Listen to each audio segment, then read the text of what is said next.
Surely you've wondered, how do Formula One drivers walk away from accidents that look beyond human survival? Cars hitting the wall at over 300 kilometers per hour, rolling in the air, flames everywhere. And yet, many times, the driver steps out, almost unscathed. Well, one of the biggest reasons behind this survival is not the car itself, nor just the technology, but something you might not expect. Their necks. Yes. The neck of a Formula One driver is built like no other in sports.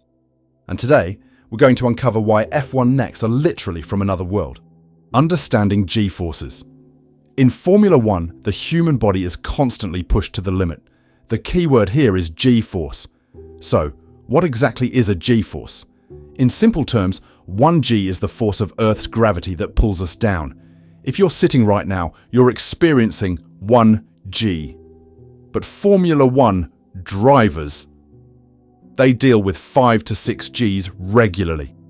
That means their head and helmet, which normally weigh around 7 kilos, suddenly feel like 30 to 40 kilos pressing against their neck in high-speed corners. Now, imagine this. Every time a driver takes a corner at 250 kilometers per hour, it's like having a heavyweight pressing sideways on their head, non-stop for nearly 2 hours. Comparing F1 to other sports, let's put this in perspective.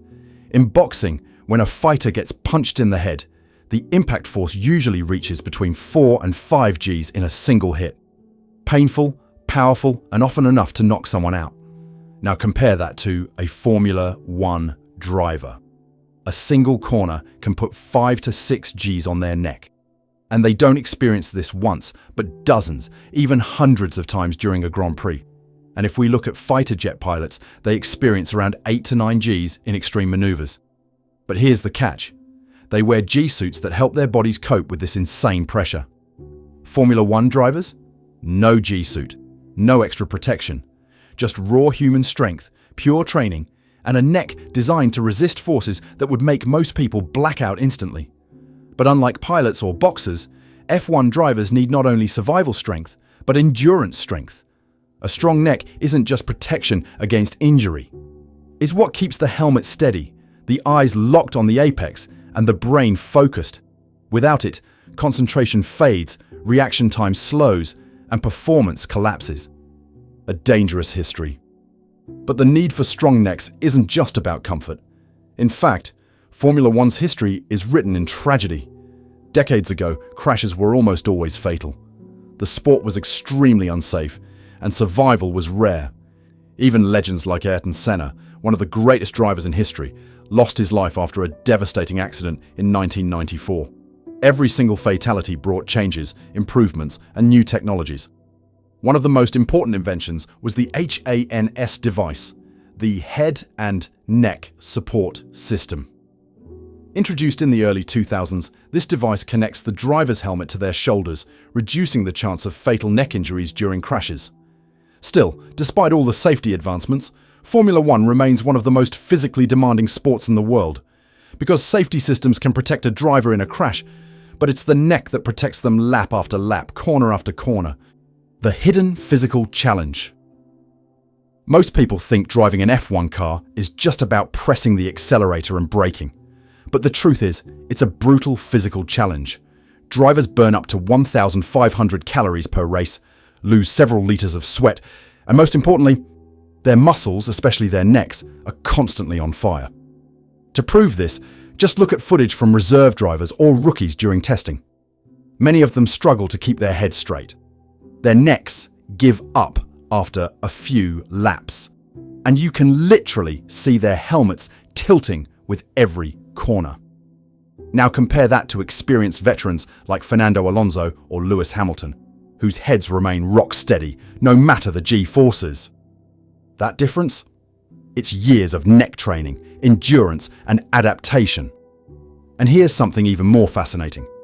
Every circuit demands a different kind of neck preparation. Tracks like Suzuka or Silverstone, with fast corners, require incredible lateral strength. Meanwhile, street circuits with heavy braking, like Singapore, punish the neck front to back. Drivers tailor their neck training depending on the calendar, just like athletes fine-tune for each opponent. The anatomy of a racer's neck. To understand how drivers build this power, we need to look under the skin. The racer's neck is powered by several muscle groups working in synergy. Sternocleidomastoid, SCM, helps with rotation and stabilizing against side forces. Trapezius runs down the back, crucial for posture and resisting acceleration around braking loads. Deep cervical flexors, hidden but essential for spine stability and shock absorption. Levator scapulae, connecting the neck to the shoulders, important for side-to-side motion. These muscles don't just resist forces, they keep the helmet aligned, the vision clear, and the brain steady under extreme stress. Without them, a driver would lose precision, and in Formula One, a split-second lapse means losing everything. Neck training exercises. So, how do drivers prepare their necks to resist these monstrous forces? Let's go through the key exercises that build those legendary F1 necks. Elastic bands. Drivers attach resistance bands to their helmets and move their heads in different directions, mimicking the force of G's in corners. This builds endurance and flexibility. Weight attached to head. A harness or helmet with weights is connected to the driver's head. They then tilt or rotate, forcing the neck muscles to hold against extra load. Someone pull your head, a more old-school method. A trainer literally pulls the driver's head in different directions while the driver resists. Brutal, but effective. Weighted helmet. Drivers wear their real helmet with extra weights attached, practicing movements that simulate the strain of a real race. Helmet connected to machines. The most advanced method. Specialized gym machines connect directly to the helmet, applying controlled resistance that perfectly replicates G forces. But here's what's often overlooked: balance. Drivers don't just bulk up their trapezius.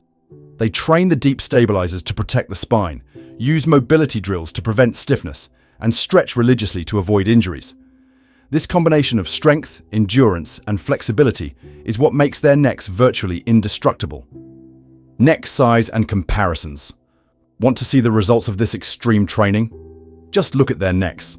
The average human neck circumference is around 35 to 40 centimeters. An elite Formula One driver? Their neck can easily measure 45 to 50 centimeters, packed with dense muscle. Fernando Alonso once joked that he could probably crack a walnut with his neck muscles, and honestly, it doesn't sound impossible. When you put a driver next to a regular person, the difference is shocking. Their neck looks more like that of a professional wrestler than someone who just drives a car. That's the hidden truth behind Formula One. It's not just about the machine. The human body transforms into a machine itself. So next time you watch a Formula One race and see drivers fighting through corners at 300 kilometers per hour, remember this. Their survival isn't only about carbon fiber, aerodynamics, or safety systems. It's about their necks. Muscles forged through pain, training, and endurance, allowing them to resist forces that would knock out a boxer or make a fighter pilot black out. In Formula One, the car might be the star, but the neck is the unsung hero.